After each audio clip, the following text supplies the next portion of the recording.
Yay! I'm excited for another first impression video, but don't worry if you're like, where is the shoujo release calendar? I promise it's coming next Friday, but today we're going to talk about some manga that I super enjoyed reading.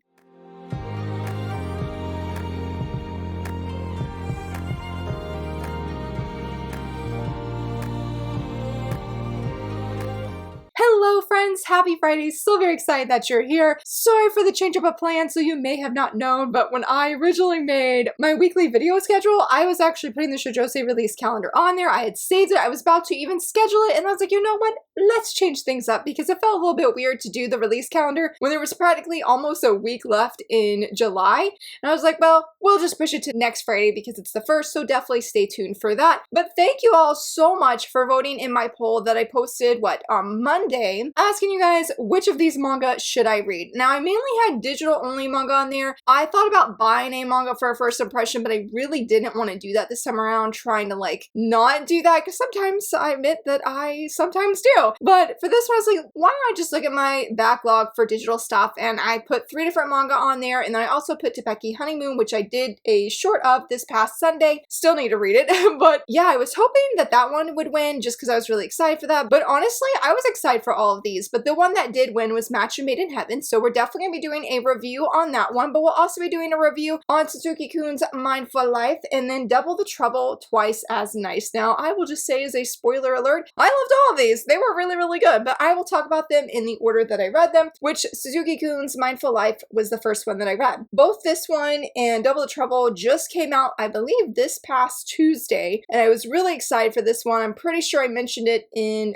I don't think I did mention in my top 5 most anticipated releases of July, but in my heart, it was in the top 10. It is about our male lead here. His name is Suzuki. He is this guy who looks pretty intimidating. He's really tall. He's I think 15. People are sort of scared of him and have these misunderstandings, but ultimately he's a really sweet guy. He loves to bake. He loves flowers. He loves helping out around the house. Things that are more associated with girly or womanly traits. Because of this, in middle school, he had a really horrible experience. He was told he was a creep and a weirdo, and he lost a lot of his self-confidence. He even lost some of the love he had for these hobbies. But then he meets Haruna here on the train. A misunderstanding and a fight was about to take place. He steps in, sort of saves the day, despite that, as that first chapter heading showed, he's pretty short. He also looks very feminine-like when you look at his face. Suzuki even thought that he was a girl at first. They start to have this friendship that unfolds and blooms, and it is the most sweetest and wholesome thing. And honestly, outside of one aspect of this volume, it was so wholesome. It was so precious. I really enjoyed it a lot. I had a lot of feel-good, warm, fuzzy vibes, and the only aspect that I did not like is that there is a teacher, this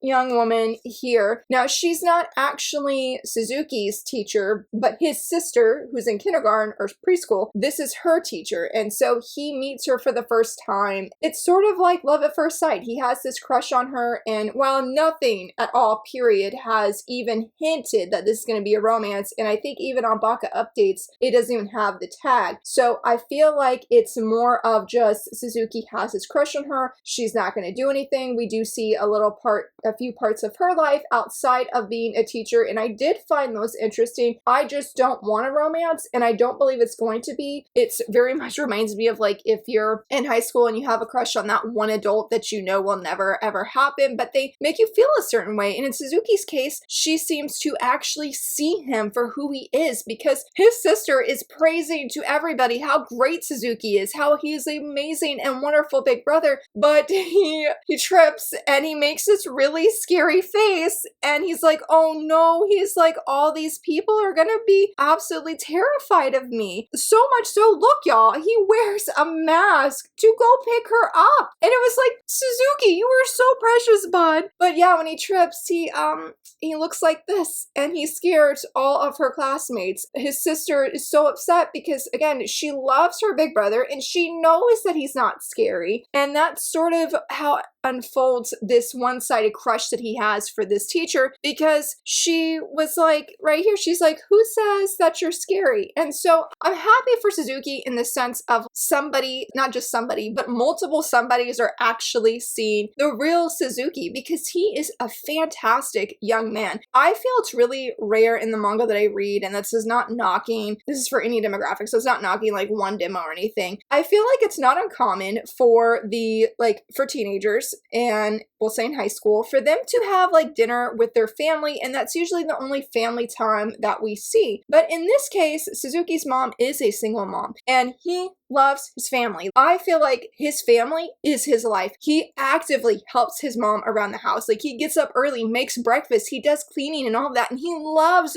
doing it just because he loves doing it, but also because he wants to help his mom. And there was a very sweet and wholesome moment between Suzuki and his sister where they're watching basically what's Precure. I think it was Preacher is the name they use, but they're watching Precure. The mom's like, why is he sitting on his knees like his sister? Come to find out, he had been taking notes so he could be whatever character was from Precure to play with his younger sister. Y'all, it was my favorite scene in the manga. It was so wholesome. I know I keep using that word, but I was so touched by the family vibes in this series. I truly, and I hope, and I anticipate that that will continue, because that was so precious. And I just feel like it was so rare to see, especially a young man, a high school young man, to be so active in his family's life. I mean, there have been other wonderful male leads that I've read, I'm sure of it, that are active and love their family as well, but Suzuki is on another level. That's not bashing the other guys, but I have not seen that in a manga like this, and I was thriving. I was like, I want more of this. And the conversations he has with his mom, like, we even see a flashback of where he's like, maybe I should just give this up, and his mom is like loving him to bits. It was beautiful. It was genuinely beautiful. And if you need something that has those family vibes, this is definitely your manga. And not only did I really love that part of this story, but seeing Suzuki become more confident as the manga goes on was deeply satisfying and just as beautiful. I really love when Haruna enters into his life. Like, one moment, for example, is like he laughs at Suzuki, or it seems he's laughing at him. He can't tell why Suzuki seems so defeated and shot down and has these nervous bullets and he's sweating and all of these things, when he's like,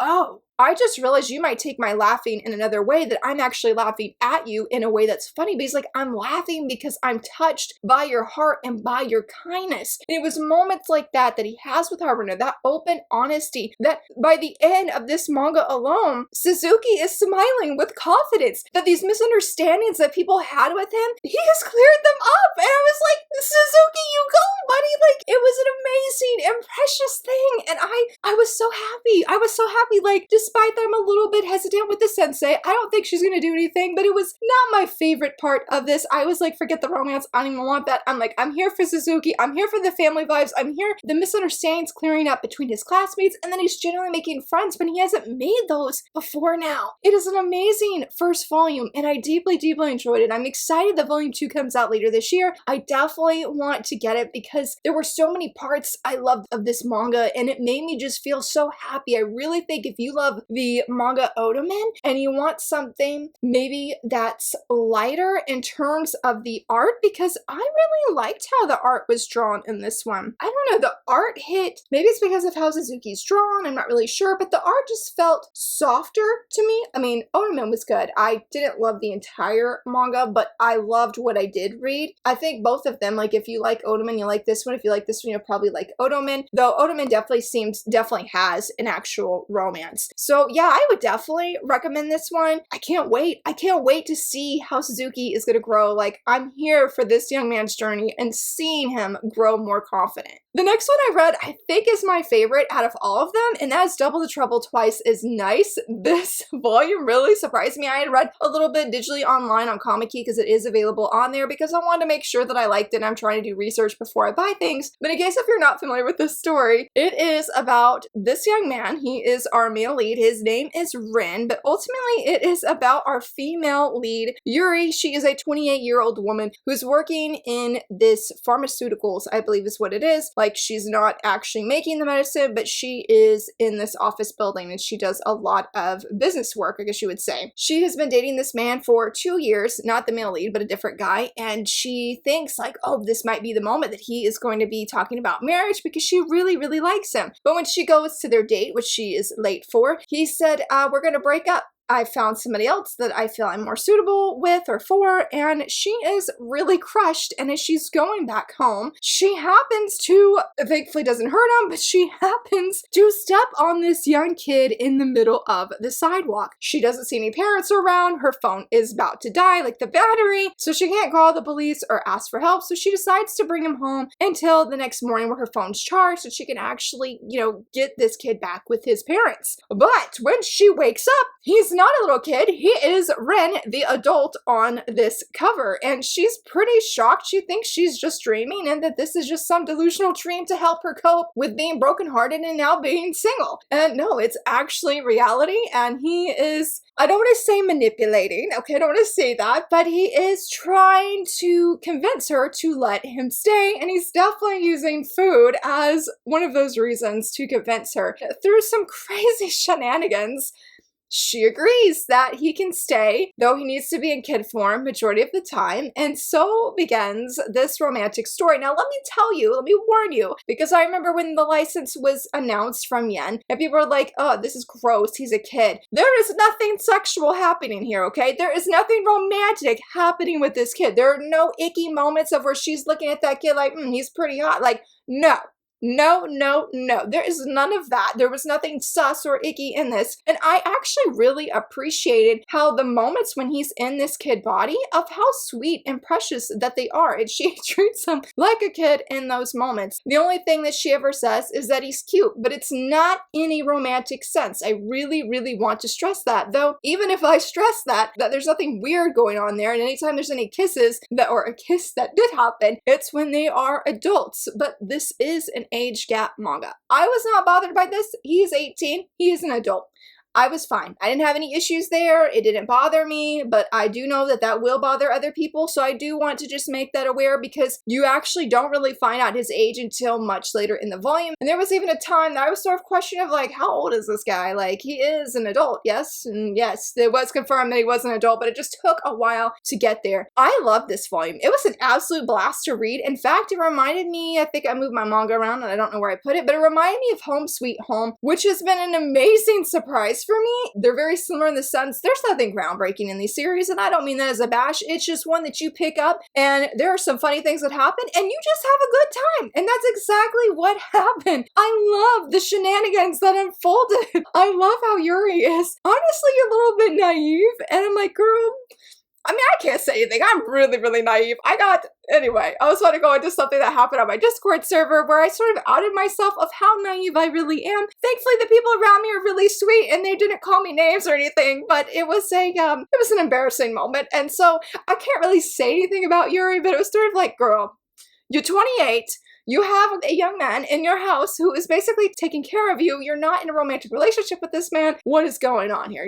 Like, there's a little bit of questioning, but it's just so much fun that it wasn't like a deal breaker for me. It wasn't like, oh, this, no. I just had fun. I just had a really good time. Going back to when Ren is in kid form, I thought he was super adorable, and how he was able to use this form to help manipulate certain situations. Like when he confronts her ex. Oh, hello, yes, he would never be able to do this as an adult, but he could do it as a kid, and I was 100% on board. I said, thank you, you did that for her, you did that for us readers, because I know I was like, man, that ex, he need to get away. He tried to make a comeback in the last few pages. I said, no, sorry. Ren is here, and I loved him. I think he is a great male lead. I really love how he has these beautiful smiles, and how he is just so caring about her, and he really picks up things. Yes, it's sort of like, because there's a lot of mystery of like, who is this guy? Why is he able to turn into this kid? And he doesn't outright answer the question, even when she asks him like, what in the world happened? He's like, no more questions, because they had some other prior conversation. He's like, let's not talk about this anymore. Let's just talk about basically sort of like how cute you are and things we're gonna do. And he really looks out for her in some major ways. I'm not gonna say what those ways are, but you can definitely tell, as he says, that he has taken a liking to her. And I love how this is the smile he greets her when she comes home, and it's very sweet and very, very beautiful, because you can see like at the beginning, Yuri has had so many bad, discouraging things happen to her, and you see just how burdened and weighed beat down she is and has lost some of that spark. And I love that when Ren enters in her life, causes all this chaos, but it's a good chaos that makes her life better. She's smiling more, she seems happier, she's actually eating and taking care of herself. And Ren is a critical part of that. And so I feel it made this natural, as realistic as it can get, realistic progress of their relationship. Now, are they together by the end? No, but you definitely know there's some feelings. And when Ren came out and he revealed things, I was like, hello, like, I see what you're doing. Like, it was great. It was genuinely a very wonderful story that had fun art. I loved all of the, well, both the main characters, because I don't like the ex at all, and I truly feel like he's going to be coming back. And I will say, with them living together in this house in a non-romantic way, though there are feelings there, Rin is very, very respectful. Like, I love that despite the one kiss that he stole from her, that there was never any lines that were crossed, that there was nothing where she's like, you need to stop. I mean, he asked her, hey, you need to be in kid form when you can, especially at nighttime. Then he honors this. And it was just really wonderful. Loved it all. And I loved it. I loved it. I'm not sure what else I could say. It's just, this is a very unique, I think is the right word to use, because I haven't read any shoujo manga. I mean, I definitely know that there is, because I think somebody said there's an old shoujo title, if I can't leave it right here, where I guess the guy turns into a kid or the kid turns into an adult. One of those. That's the only manga that I know of that has this adult slash kid for a male character.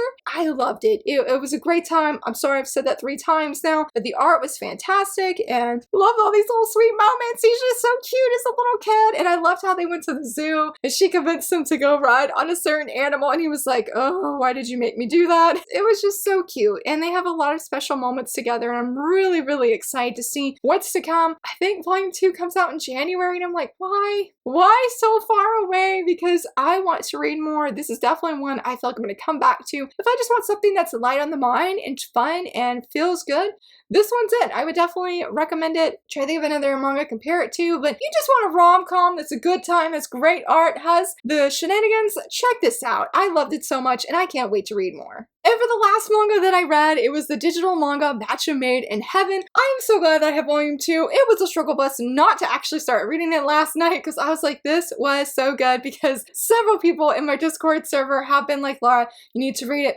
Laura, you need to read it. In fact, we almost made a book club, and this manga was going to be the first manga that we read because they were trying to get me to hurry up and read it. The hype is real, but if you're not familiar with this series, it is a josei manga. It is about our main female lead. Her name is Chako, and she is engaged, and she thinks everything is great. She's very happy with her fiance, but it's a little uncertain in the beginning of how much is reality and how much is dream, but she meets her in-laws, or soon-to-be in-laws. They are more or less, especially her mother-in-law, is like, well, you don't have to worry about working anymore because she is a fitness instructor. And they're like, oh no, none of that. Your prime goal, your prime life journey here is just to serve your husband. And the thing is her fiance, soon to be husband, is creepy.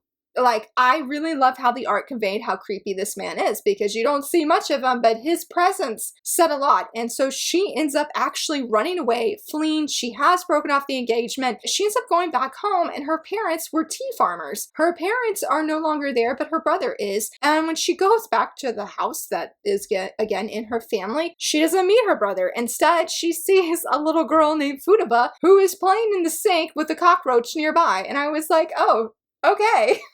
And then this handsome guy, the male lead that is on the cover here, he comes in and he's like, who's this? And he is not very friendly. And she's like, well, who are you? Because this is my parents' home. Come to find out that the tea farm that her family owns is failing. And there is a strong chance they could lose this tea farm. The male lead, I'm not really sure how you say his name, so I'm just going to refer to him as male lead here, or maybe handsome male lead. But the male lead, he is trying to keep it going. Meanwhile, her brother is not acting or appearing like the brother that she knew growing up with, because she's been away from home for 4 different years. So despite that, our male lead is telling her, you're not taking this seriously, you need to more or less leave, or you're just not going to stay that long. And he's like, whatever, I don't really care, but he's being pretty negative, given everything that Chako has experienced thus far, because she was being sort of ridiculed at work. She's being more or less harassed because she is a woman. She's like, when does this end? And so she decides she's she's gonna stay. She's gonna help on this tea farm no matter what the male lead says. But the thing is, her ex-fiance, yeah, he makes a comeback at the tea farm. And so what she does to get him finally off of her back is she's like, I'm married to the male lead. They're not actually married though, but that begins the story of her being in this arranged marriage, or fake marriage, I should say, because there ain't no fake dating. They just skipped that stage, went straight to marriage. This was a blast to read. I loved it so much. Like, the hype, I don't know if I said that, but the hype was really real. Though I was so creeped out at the beginning, again, with that ex-fiance, because my friend was like, oh, it's the coziest of josei rom-coms. And I was like, okay, I'm seated. I'm like, this is not cozy. I'm like, this bad dream she had, straight up creepy. And I was like, girl, yes, run, flee, get out, get away from this man, get away from your in-laws, or what would have been her in-laws. They are creepy. That is not normal. So it feels like she's just more or less being really torn down by these men in her life. And they could just be coworkers. They don't have to be even family related like the male lead. Like, they're not related by any means. They don't even really know each other. And he's saying these things that just really made me admire Chako, that she was able to keep going and really just gathered like her determination to prove these men wrong. Because I feel if I was in her shoes that I would have just been so defeated. And you could definitely tell that there's times where Chako is, but she uses that anger to help fuel, I guess, her motivations or her determination to show these men wrong, that she can do things. Because even her brother at one point is like, you need to basically ensnare, you need to trap the male lead so the tea farm will stay in our family and that it will do better than it has done in the past few years. She's really debating if she even wants to get married, but you know, that throws off things when she has declared that she's married to the male lead. I feel like the character that stole the show though is Futaba, which was the young girl that I mentioned. I'm not going to say how she's related to any of the characters because that was a nice twist. I was like, hello, what? I was not prepared for that. But she is hilarious. She is a joy to read about. And honestly, like Suzuki-kun, I was thriving at the family vibes in this volume, in this manga. Like, yes, it's sort of like forced family vibes because of the arranged marriage that's happening here. Futaba is really invested. As my friend said, she's the #1 shipper of the male lead and Chako. And I was thriving. I loved her reactions. I love what she's doing. Girl is not oblivious in some of the things that she set up. And I'm just like, oh, girl, I'm here for your shenanigans. There was a really heartfelt moment though that happens with Futaba and Chako. And honestly, I will say when it comes to the storytelling, I was really amazed. I feel like I was going, it sort of reminds me of Magical Girl Downline, but it was different because this volume feels a lot softer than Magical Girl Downline and the stakes aren't nearly as high. Nobody's like, you know, looking like they're about to die or anything. So that was nice. But one moment I'm going from like laughing at one page, I'm turning on, you know, digitally turning the page, and then I'm like getting really sad, then I'm getting mad, and I just was really surprised how emotionally invested I was in this volume. Like, I really wasn't expecting that. I don't truly know what I was expecting, but I definitely wasn't prepared to be on this emotional roller coaster, and I was thriving in that sense because I didn't know what to expect. Chako was a very easy character to support, to root for, and to cheer. Then when we get into the marriage aspect and the whole village hearing that they're married, all the shenanigans that came from that were wonderful. Like, this is definitely a series I would love to see in print. It would be so nice just to own all of this because I could definitely see myself coming back to it, and the family vibes really captivated my heart. And I love how the male lead and Chako are determined to continue this farce for the sake of Futaba because of an incident that happens, and how devastated she was at the idea that they might get divorced despite that they're not even actually married. And they're like, we're gonna make this work. And definitely at times there's some anger and butting heads there, which brought out some of that humor aspect. There is, I'm pretty sure, an interloper, a challenger, and I was like, I got them sirens going off already, despite that he was a very attractive character. I was like, no. He did something near the end. I said, no. You can say you just can't. No, you ain't. No, you ain't. But I'm like, you need to leave. Because the male lead, despite that he was sort of in the doghouse with me, because he did not have the best first impression. And I was like, no, you ain't gonna talk to a female lead like that. No, no, no, no. And so, but my friend said, give him some time. He's gonna rub off on me, and he did. And I did love how we see that progression of how he is. Because I love when Chaco, there's a scene where she's like, he's not having a genuine smile because he was talking to another tea farmer. She's like, he's probably just faking it just for the sake of conversation. And she continues to watch him from the bushes in secret when he's not talking anymore to the tea farmer. She sees a genuine smile. And honestly, I feel like that was my own turning point, and I felt like it was a turning point for her as well. I really loved how we saw that there is more to him. And honestly, there has to be, because if the whole village loves him, he's taking care of a young daughter who's not even his daughter, basically, but he's raising her like she is one. That speaks a lot of his character. And to be taking care of a tea farm that's not even his, but I feel like as we got more towards the end, that we are seeing the motivation that he has, that he genuinely cares for this tea farm and he wants it to succeed. He wants to be able to sell tea like Chaco's father did, and he really looks up to her father despite that he has passed away. So all of it just came together in this engaging and compelling way. I wish I would have read it sooner, because then in the past, you know, when there were like manga digital sales, I could have gotten more volumes, because I believe this is not a series that's on K-manga, so there's not an easy way to, you know, like use a coin system that's not actual real money, buy chapters or buy volumes. But I definitely plan to read volume 2. I would definitely recommend it as well. Like if you're looking for an easygoing series that's really engaging, that gives you some humor, gives you a little bit like, get a little bit emotional, gives you a little bit of angry vibes as well, and feel good vibes too. It's a very interesting story centering around tea and tea farms, tea leaves, and all of that. And I feel like there were a few, like 2 or 3 facts that were spread out throughout the manga that I thought were very interesting concerning tea leaves and tea farms and whatnot. But I was like, oh, that was really cool. And hopefully that continues as it goes on. Yeah, you just want a josei manga that I feel like is just good. And I'm really thankful that it won. I mean, granted, I wanted all the other ones to win at the same time, but obviously that wouldn't happen. But we'll definitely do another poll again, because I was like, man, this would be a great way for me personally to catch up on my digital TBR that I've had like for years, because I pretty much just ignore it because I don't really read digital manga like that anymore. I mean, yes, I do read like Glasses, Magical Girl Dandelion stuff, but it's like more one chapter than like an entire volume. But yeah, as you can see, I loved all of these manga. They were fantastic. I would recommend each and every one. Each one made me happy and had a great reading day the day that I read these 3 manga. So again, thank you for voting. Stay tuned for more polls. I don't know if we're going to be having another first impression video next month. I'll have to look at my calendar. But let me know if you've read any of these. Do any of these sound interesting to you that you want to check out? Let me know. And yeah, if you enjoyed this video, please give it a thumbs up and subscribe. Thank you so much for watching. Bye!